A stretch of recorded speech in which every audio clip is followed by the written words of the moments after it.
ಅಂತ ಏನು ಈ ದೇಶವನ್ನು ಆಳ್ತಾ ಇದ್ದಾರೆ, ಈ ದೇಶದ ಪ್ರಧಾನಮಂತ್ರಿ ಮತ್ತು ಈ ರಾಜ್ಯದ ಮುಖ್ಯಮಂತ್ರಿಗಳು ಏನು ಭೂ ಸುಧಾರಣಾ ಕಾಯ್ದೆ, FMC ಕಾಯ್ದೆ ಮತ್ತು ರೈತರ ವಿರೋಧ ಕಾಯ್ದೆ ತಂದಿದ್ದಾರೆ.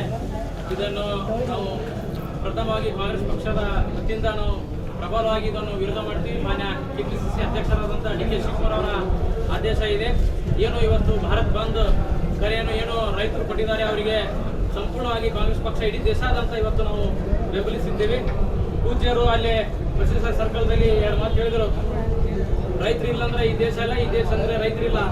Indian sorry poor but Indian country is a rich. ನಮ್ಮ ದುರ್ದೈವ ಈ ದೇಶದಿಂದ ನಾವು ಹಲವಾರು ಸಾಮಗ್ರಿಗಳನ್ನು ಹೊರದೇಶಕ್ಕೆ ನಾವು ಎಕ್ಸ್ಪೋರ್ಟ್ ಮಾಡ್ತೀವಿ. ಆದರೆ ದುರ್ದೈವ ಈ ದೇಶದ ಪ್ರಧಾನಮಂತ್ರಿ ಮತ್ತು ಈ ರಾಜ್ಯದ ಮುಖ್ಯಮಂತ್ರಿಗಳು ಬಂಡವಾಳಶಾಹಿಗಳಿಗೆ ಅನುಕೂಲ ಮಾಡುವಂತಹ ಕಾಯ್ದೆಗಳನ್ನು ಅವರು ಇವತ್ತು ತಂದುಕೊಟ್ಟಿದ್ದಾರೆ. ಈ ರೈತರ ವಿರೋಧಿ ಕಾಯ್ದೆ ಏನಿದೆಯಲ್ಲ, ಈ ಕಾಯ್ದೆಯನ್ನು ಪ್ರಥಮವಾಗಿ ಮೊದಲು ಇವರು ತೆಗೆದುಹಾಕಬೇಕು.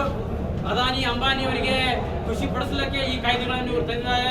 ಇವರು ಸಬ್ಕಾ ಸಾಥ್ ಸಬ್ಕಾ ವಿಕಾಸ್ ಅವ್ರ ಸಬ್ಕಾ ವಿಶ್ವಾಸ ಅಂತೇಳಿ ಇಡೀ ದೇಶಾದ್ಯಂತ ಇವರು ಭಾಷಣ ಕೂಗ್ತಾರೆ. ಆದರೆ ಇವರು ರೈತರ ಮಕ್ಕಳು ಅಂತೇಳಿ ಇಡೀ ಭಾಷಣ ಹೇಳ್ತಾರೆ. ಆದರೆ ರೈತರಿಗೆ ಬೆನ್ನೆಲುಬು ಏನು ನಮ್ಮ ದೇಶದ ರೈತರು ಬೆನ್ನೆಲುಬು ಇದ್ದಾರೆ, ಅವರಿಗೆ ಇವರು ಕೊಟ್ಟಲು ಕೊಟ್ಟಿದ್ದಾರೆ.